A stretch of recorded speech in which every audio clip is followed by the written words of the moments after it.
warahmatullahi wabarakatuh. Kami CGP Angkatan 9 Kota Semarang. Perkenalkan, nama saya Emiliana Herlin Sukawati. Saya Safina Listiani. Dan saya Ari Supriyati. Kali ini kita akan mempersembahkan praktik coaching supervisi pembelajaran. Selamat menyaksikan. Pagi Bu Ani. Bagaimana kabarnya Bu Ani hari ini? Baik, hari ini sehat dan semangat Bu. Gimana Bu Ani? Alhamdulillah hari ini saya juga baik-baik saja. Jadi hari ini kan kita akan berbincang terkait nanti itu melaksanakan proses coaching ya. Jadi hari ini saya sebagai observer ingin mendiskusikan beberapa hal mengenai coaching. Baik, silakan. Yang pertama ya, jadi sebelum nanti saya mengamati proses coaching bersama Ibu, saya nanti akan ikut penilaian di mana saya mengamati dan menilai berdasarkan rubrik itu. Adapun rubrik itu adalah nanti saya akan mengamati apakah proses coaching yang dilaksanakan sudah sesuai dengan alur itu yang pertama. Kemudian yang kedua, bagaimana Ibu sebagai coach memberikan pertanyaan-pertanyaan berbobot terhadap coaching. Kemudian yang ketiga, saya akan mengamati bagaimana coach merespon dan menanggapi pertanyaan-pertanyaan yang nanti Ibu sampaikan kepada coaching. Baik, silakan Bu. Baik ya, jadi nanti saya juga akan melihat atau mengamati apakah prinsip coaching tersebut sudah sesuai dengan proses coaching Ibu. Kemudian apakah prinsip coaching tersebut mungkin ada tiga, yang pertama itu kemitraan, yang kedua proses kreatif, dan yang ketiga itu memaksimalkan potensi. Oke, baik, siap Bu. Berikutnya ya, sebelum Ibu nanti melakukan proses coaching, saya masih ada beberapa pertanyaan. Silakan. Yang pertama ya, kira-kira nanti pada saat proses coaching, kompetensi apa yang nanti akan Ibu kembangkan? Oke, baik Bu. Terima kasih untuk kesempatannya. Saya akan jelaskan untuk kompetensi apa aja yang akan saya kembangkan nanti. Yang pertama sebenarnya ada tiga. Yang pertama itu nanti untuk kehadiran penuh ya, preset. Yang kedua itu ada pertanyaan-pertanyaan berbobot, dan yang ketiga itu mengembangkan mendengarkan secara aktif gitu. Jadi ada tiga kompetensi ya nanti. Iya. Kira-kira nih dari ketiga kompetensi yang dikembangkan, kira-kira yang lebih spesifik yang akan dikembangkan itu kompetensi yang bagaimana? Oke, dari tiga kompetensi itu nanti saya akan lebih mengutamakan pada mungkin dengan pertanyaan-pertanyaan berbobotnya dan mendengarkan secara aktif, saya pikir begitu. Baik ya, jadi hanya dua kompetensi. Ya, sementara kita ambil dua dulu yang lebih diutamakan. Oke ya, jadi pertanyaan selanjutnya terkait indikator. Iya. Nanti pada saat coaching, indikator seperti apa yang Ibu harapkan? Indikator ya. Indikator yang saya harapkan nanti adalah saya menginginkan si coach ini bisa mengeksplorasi ide-ide atau gagasan-gagasan yang bisa memecahkan masalahnya sendiri. Begitu. Begitu ya. Baik Ibu, ini kan kita sudah di ujung sesi nih. Jadi nanti saya akan mengamati proses coaching Ibu, dan nanti setelah proses coaching selesai kita akan kembali berbincang lagi nih. Boleh, silakan Bu. Kita akan membahas seperti apa jalannya proses coaching nanti. Coaching. Bisa ya Bu? Baik, terima kasih. Baik, sekarang Ibu silakan melakukan proses coaching, semoga berjalan lancar dan semoga berhasil. Baik Bu, terima kasih atas kesempatannya. Saya akan melakukan coaching dulu dengan Bu Safina. Terima kasih. Selamat pagi Bu Emi. Selamat pagi Bu Ani. Bu Safina. Iya Bu Ani. Apa kabar nih? Baik Bu Emi. Udah selesai ngajarnya? Udah Bu Emi. Bu Emi ini ada waktu buat saya. Ini saya kebetulan pas kosong. Jadi kita bisa ngobrol ini. Iya Bu Emi. Makasih loh Bu Emi waktunya. Gini Bu Emi, saya mau cerita dari kemarin Bu Emi. Saya tuh punya anak. Anak itu kalau di kelas itu dia kurang fokusnya Bu Emil. Saya nggak tahu kenapa dia nggak fokus akhir-akhir ini. Saya coba tanya ke keluarganya, tapi di keluarganya juga baik-baik aja. Tapi setiap di kelas terlihat sekali Bu Emil. Karena setiap hari saya melihat Bu Emil, ada anak yang seperti itu kan saya lihat. Karena saya kan guru kelas di sana, jadi tahu oh ini anak kok biasanya ceria kok tiba-tiba di kelas nggak ceria gitu Bu Emil. Saya bingung ini anak ini. Saya coba tanya ngobrol, kok anak ini ya ada yang disembunyikan tapi nggak mau ngomong. Ya, Mungkin tipe anaknya pendiam begitu ya Bu ya? Iya sih Bu, agak pendiam orangnya. Oh, agak tertutup juga sebenarnya. Lalu Bu Safrina tujuannya gimana nih kita ngobrol kali ini nih?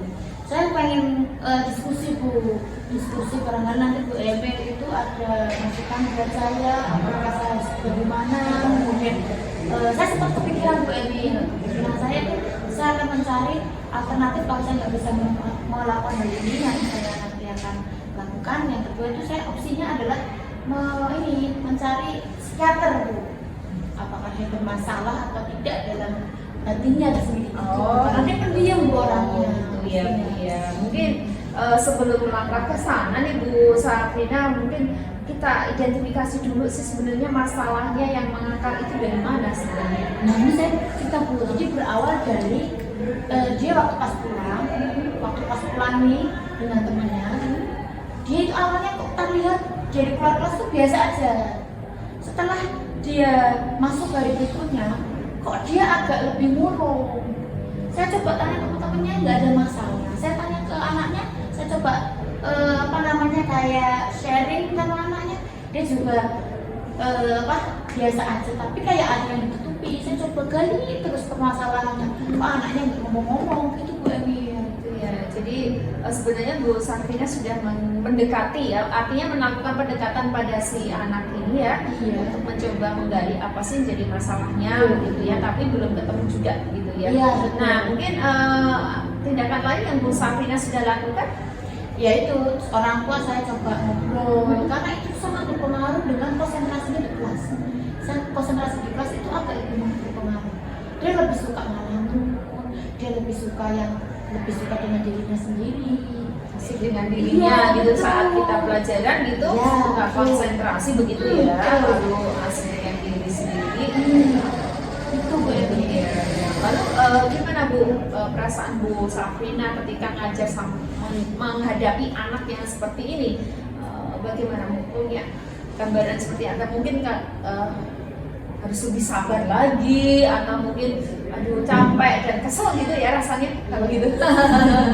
Saya sempat kepikiran gini, kemarin saya sudah mendekati nih, orang tuanya nggak ada masalah, anaknya saya dekati tidak ada masalah, tapi ada satu yang kesulitan. Saya masih menggali terus dengan anak tetap saya sempat kepikiran Bu Emil, apa saya perlu bawa ke psikiater ya? Bisa jadi dia ada sesuatu yang dia tutupi pada saat itu. Nah, barangkali Bu Emil ada ini nggak ya Bu, connect dengan yang psikiater seperti itu? Gini sih Bu, sebenarnya Bu Safrina juga sudah melakukan yang lebih, artinya sudah mengupayakan ya sampai mencari psikiater gitu ya, mungkin bisa membantu memecahkan masalah gitu ya. Untuk koneksi psikiater kan sekolah kita ada Bu, ada kan. Pernah juga masalah ini tuh terjadi di guru kelas 5 waktu itu. Si Bu itu, Ika itu ya. Ya, waktu itu juga sudah melakukan hal yang sama seperti itu dan terbantu juga masalahnya. Gitu. Bu Emil punya kontaknya nggak barangkali? Ada, nanti coba saya kasih Bu. Iya. Lalu gimana Bu, rencananya nanti kalau sudah ketemu sama psikiater Bu Safrina mau gimana nih? Saya coba biar anaknya bisa jadi kalau sama psikiater tetap kayak terus nanti tips-tips apa dari psikiater mungkin akan saya terapkan. Barangkali dia punya trauma di masa lalu yang saya nggak tahu juga gitu. Soalnya itu baru ini, baru 1 bulan ini terlihat sekali anaknya itu kok pemurung gitu ya. Semoga aja sih bisa membantu ya Bu ya dengan adanya psikiater ini gitu ya. Oke, lalu mungkin dari nanti bentuk tanggung jawab nih dari ketika sudah bekerja sama dengan psikiaternya ini, lalu tindakan lanjut yang lebih bisa diwujud nyatakan ya, supaya bisa membantu si anak ini mau mengalami perubahan begitu. Mungkin saya lebih pasifnya lebih menanyakan ke ini ya psikiaternya. Jadi setiap mungkin 1 bulan sekali saya coba Bu kalau ini nanti perkembangannya. Jadi mengamati bersama-sama begitu ya. Karena saya itu Iya bagus. Jadi Bu Safrina sebenarnya sudah punya titik temu di sini mengenai masalah yang sedang dialami begitu kan. Ya, Ini semangat Bu Safrina ya, pasti bisa sih. Bu Safrina kan ngajar nggak cuma sekali ini, Iya, sudah iya. bertahun-tahun Iya. ngajar. Pastinya masalah-masalah yang telah dihadapi Bu Safrina itu pun juga tidak hanya Bu Safrina aja, guru lain pun juga mengalami hal yang sama gitu ya. Semoga Bu Safrina bisa menyelesaikannya. Gitu ya Bu. Iya. Oke. Nanti jangan lupa ya Bu. Oke, ya nanti saya bagikan Oh, kontaknya. Makasih Bu Emi. Baik Bu Safrina, semangat ya Bu. Siap, semangat. Ya. Oke, terima kasih. Terima kasih Bu Emi. Selamat siang Bu Eli. Oke, selamat siang Bu Ani. Jadi tadi Ibu sudah melaksanakan coaching ya Ibu. Ya, Ya, alhamdulillah lancar ya. berjalan lancar, puji Tuhan ya. Tadi Ibu sudah melaksanakan proses coaching Iya. dan di sini ada beberapa pertanyaan yang ingin saya tanyakan. Ya. Jadi ini merupakan pembicaraan pasca observasi setelah Ibu melaksanakan coaching. Iya. Jadi pertanyaan yang pertama ini Ibu, kira-kira bagaimana Ibu menilai performa Ibu pada pelaksanaan coaching tadi? Tadi ya. Penilaian performa ya Bu, setelah saya melaksanakan kegiatan coaching tadi, saya menilai diri saya sendiri ya sebenarnya menurut pendapat saya, jadi saya sudah melakukan proses coaching ini dengan menggunakan alur Tirta sebenarnya.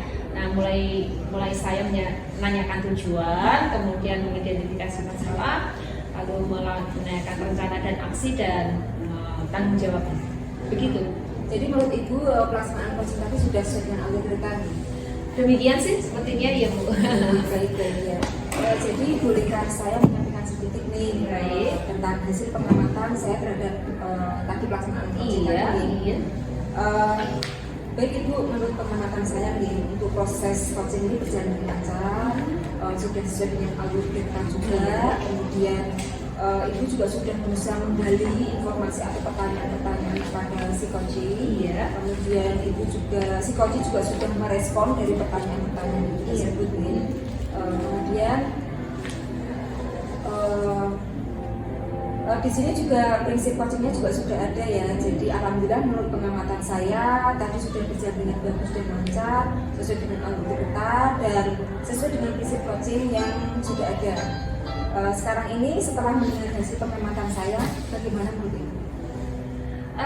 Setelah mendengarkan hasil dari pengamatan Ibu tentang coaching yang sudah kami lakukan tadi, jujur saya senang Bu, terima kasih ya. Ternyata kegiatan coaching yang sudah saya lakukan ini mungkin sudah sesuai dengan alur Tirta begitu ya. Tapi saya merasa masih ada kekurangan pasti ya.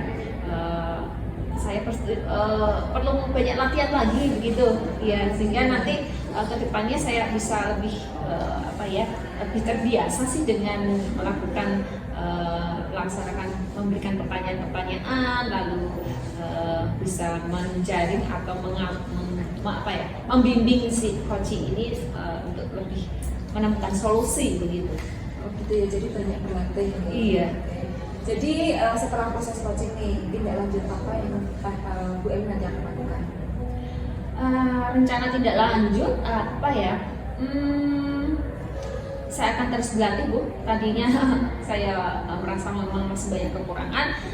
Saya coba untuk latih, pastinya itu ke depannya, lalu sehingga nanti saya bisa melakukan coaching dengan lebih baik. Saya pikir begitu.